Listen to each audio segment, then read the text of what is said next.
Welcome, fellow compumans, and welcome finally to my second Q&A video. So, without further ado, let's get right into the questions and right into my answers. So, first of all, we got Joe's Lag. If you got to go backstage and got to meet Sue Metal, Moa Metal, and Yui Metal, and could ask them a question, what would you ask them or say to them? Well, I think my answer is actually both of those. I actually would say thank you for all of your work, all your positive messaging, all your positive outreaching to the world. Thanks for being you and not something other than you. There's a whole slew of things that I'd want to ask Baby Metal, especially the Sue Metal, Yui Metal, and Moa Metal. But I think the one thing that I would want to ask them the most is, what is their biggest takeaway from all the people who back them, all the people who support them, all their fans?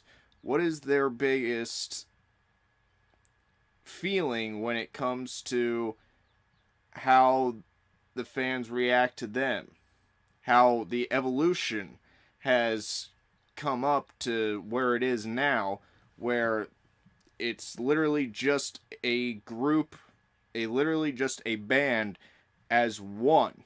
It's not the band up on stage or in the recording studio.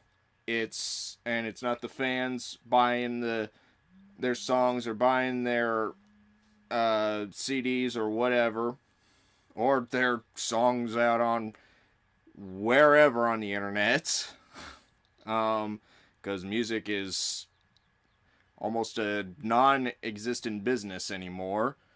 How do they feel about all their fans, all the group of the one, really getting behind them and really taking their messages to heart and really just following through with being a part of something as amazing as what Baby Metal is? So yeah, I think that's what I would have to say and ask them, because I mean, as from a fan standpoint, I'm so grateful or that they put the music out there that they do and they get the messages out there as they do. I think hearing their reaction to how their fan base has evolved and is still evolving, and really taking their messages to heart and really taking their music to heart, how that has kind of affected them and how it's probably made them better, both musically and individually. Thank you, Joe's Lag, for your question. Keep on watching and always live on the edge. Il Gladiator. Do you think at one point you would ever try to react to a full concert movie? I have been noticing people watching it and reacting to it, but I think your reviews would be a lot better than theirs. Maybe not the whole movie, of course, because that would be too long, but maybe as a longer special video. Okay, Il Gladiator. You know, honestly, I've thought about it. I've thought about doing a reacted review to one of their... I don't know if I would be kind of making sure that I hit songs that I haven't hit already, to kind of, in a certain part of the set where a group of songs would be that I haven't reacted to, maybe like 3 or 4, maybe. Yeah, I have thought about it. As far as the concert movie goes, I mean, I guess depending on the situation and where I would be at with my channel and where everything else would be at, I would love to actually react and break it up into parts, react to a full one. Thank you for your question, Il Gladiator. It's always fun to hear from you. Also, real quick, with these two baby metal questions, I want to say real quick that Sunday, I will have another baby metal react and review for you guys. Riss Marie, do you like horror movies? If so, what is your favorite horror movie? I'll give you a top 10 on that. Have you seen J-horror, Japanese horror movies, such as The Ringu and Ju-on? Yes, and in fact, right here, my top 10, you will hear both of those here in this top 10 because, it's the true Ring movie and the true Ju-on movie, not the remakes for the American audience, so that way the American audience can understand them. That just means jump scares. Lots of jump scares. Not the psychological side of it, not the spiritual side, I guess you could say, entity side, really taking more of effect. So first and foremost, to get my top 10 started, Freddy vs. Jason. Now this movie is it kind of bounces all over the place within the public, whether, depending on if you like it because of what it is and they don't really give you a clear winner, or if you like it because it's Freddy vs. Jason and it's not really meant to be taken seriously, it's more meant to be taken as fun, such as one other versus film that is one of my favorites and probably could be on this list as well, but isn't. We'll tie it with Freddy vs. Jason. Sadako versus Kayako. Love that movie. You know, sometimes horror's not meant to be taken completely seriously. Sometimes you just gotta have a little bit of fun with it. Scaring, blood, all that kind of stuff with the Freddy vs. Jason side of things, and I guess you could go with the Ju-on and Ringu series. It's great to have it because it brings in a little bit of realness to it, I guess you could say, but it's always more fun when it stays in its own universe and actually has fun with the ideas of the characters. Number 9, Candyman. You don't know this one. Where have you been? Candyman is by far one of the best horror movies out there. I pretty much grew up with this horror movie, and the message that is behind it and the kind of the love story between the woman and the Candyman, it's beautiful. My number 8 is Onibaba, which translated, because it's a Japanese title, means demon hag, aka demon woman.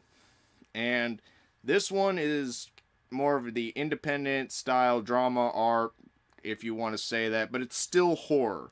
It's still in the horror genre, and it is beautifully done.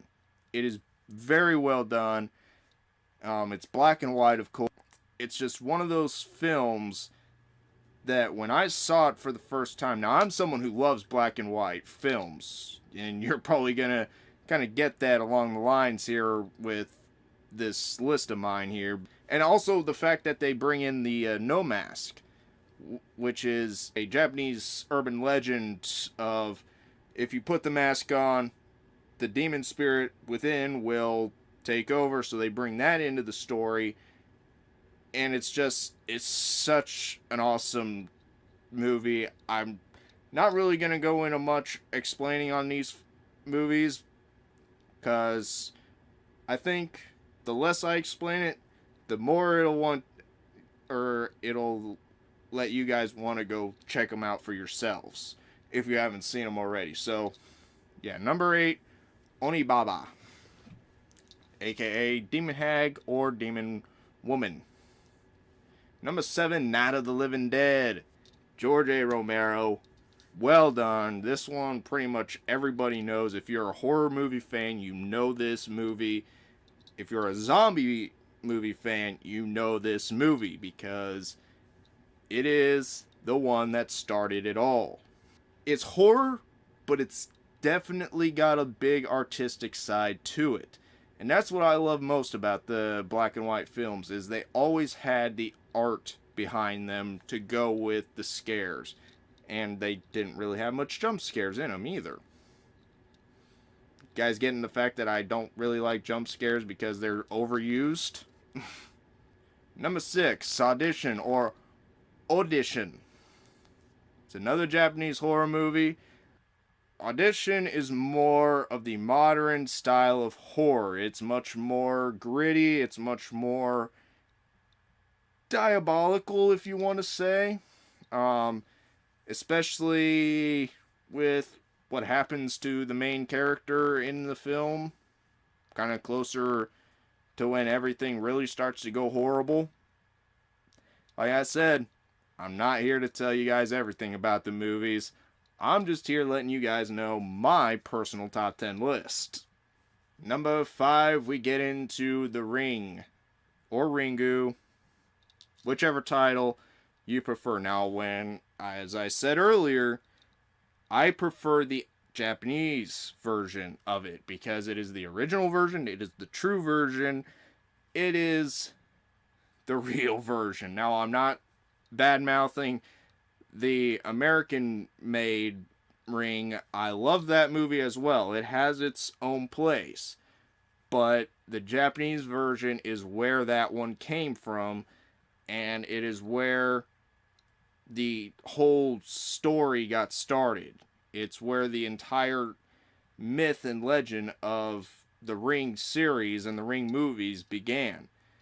And if you haven't seen that classic and you're a horror movie fan, come on, go see it. Just go. You can even leave this video. Go watch it. With number 4 being Saw. Now I put Saw, the very original Saw, because the original Saw is exactly that. You cannot replace the original Saw with even years or decades down the line. If they decide to, for whatever reason, remake Saw, depending on if there's not a ban against horror movies by that time, Saw is that film that got a mythos in and of itself started. Saw is that movie that created a legend in Jigsaw. And yes, I cannot wait for the next one coming out this year, I believe it is. Later this year or sometime this year, I think. Number 3, Ju-on, or The Grudge, whichever one you know it by, or Ju-on The Grudge. Depending on whichever title you know it by, it's still the same thing. It is the house, a mother's spirit, and a son's spirit, tormented by a bad past, staying in that house, haunting in that house, and poor helpless souls coming in there, disturbing the curse. Let's just say not a fun time for anybody who goes to that house, or might be fun if you're kind of into that kind of thing and being tortured and torn apart by a ghost. It's another one of the Japanese horror movies that really uses the style of sounds that don't mix with what the actual entity is and what the actual thing is that is being shown in front of the screen. So it's one of those things that it doesn't break the movie apart. It actually keeps the watcher on the edge of their seat throughout the entire thing. And then when they finally hit you with that scene or with the moment of the scare, it affects you and it stays with you. It's that neurological thing of you can hear this thing or you can see this thing, you're trying to process what it is, but you just can't do it. Number 2 and number 1 are both silent movies. Number 2 is Nosferatu, the original Nosferatu. I love this movie. And I ain't gonna say nothing about it, because it's one of those movies, much like number 1, that you just have to go see for yourself. If you haven't seen it for yourself, go and see it. I'm sure it's on YouTube. I know you can get it off the Xbox store. It's a hard one to find because it was kind of,